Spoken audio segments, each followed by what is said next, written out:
but at the same time, there's only certain things we want to say or discuss when it comes to that.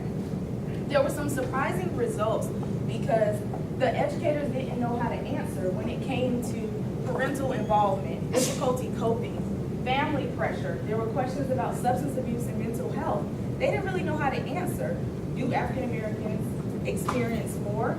Are they less likely? They didn't know, okay?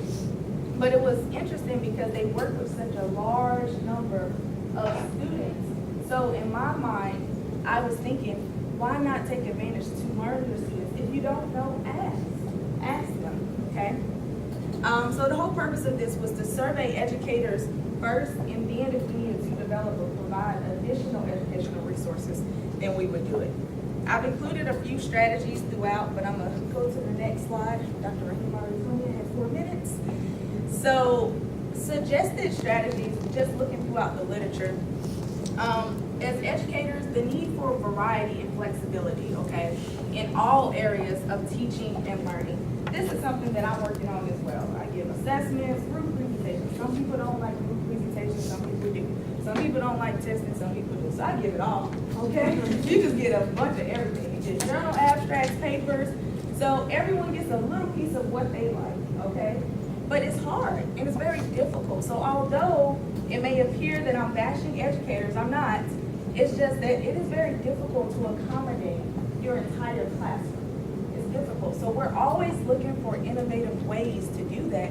So feel free to go and talk to your professors. And I tell my students this all the time. Take initiative. You take the initiative.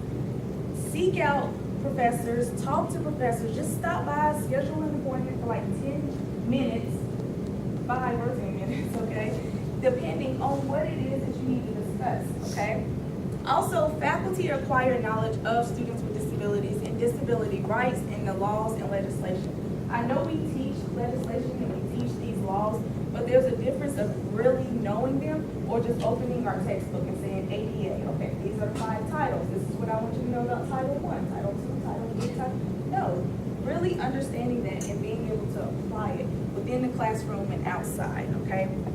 There's the importance of examination of faculty attitudes towards diversity, okay? Because I'm sorry to say, we talk about diversity, we talk about multiculturalism and all these great things, but some people just don't want to hear it, okay? They don't want to hear it. They don't care. But when we say diversity, everyone automatically thinks it's a black and white thing. No, it's not. There's so many other ethnicities, there's so many other cultures, the military culture, LGBTQ, there's so many other things we have to consider that are important as well, although I'm just focusing on African Americans here. And then the biggest thing is that disability a lot of times is not included in that conversation. So as a rehab counselor, that's the number one thing. Include persons with disabilities. You may be sitting beside someone right now that has a disability, you have no idea, okay?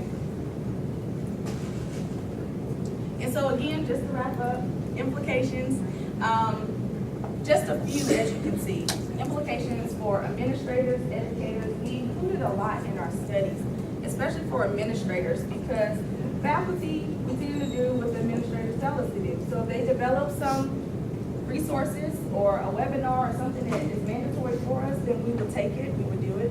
So actually doing those training programs in some sort of format that faculty can actually access and doesn't take a long time is important as well, okay?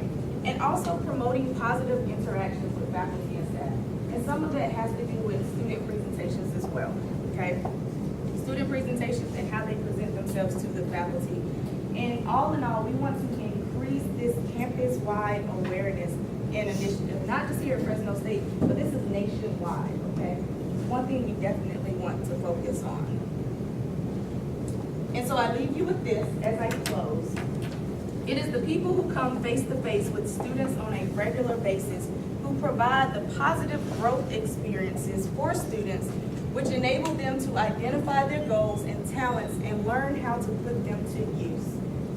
The caring attitude of college personnel is viewed as the most potent retention force on a campus, okay?